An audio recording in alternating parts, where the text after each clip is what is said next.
môi đâu lên Giêsu lung tuấn ta kinh pen cho cây tin a u lên in a thu pi e kil na ti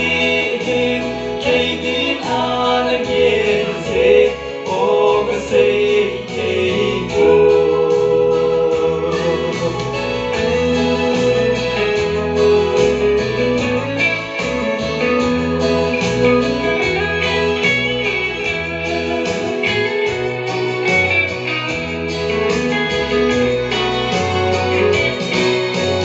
lâu lên Giêsu chung cho sự hiện diện bên Chúa Phu Calvary lắm dồn tin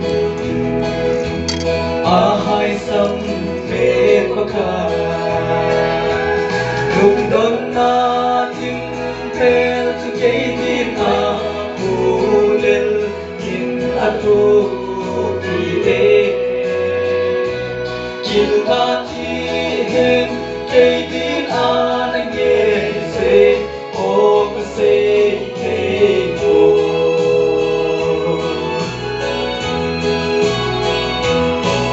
kay din ato sa win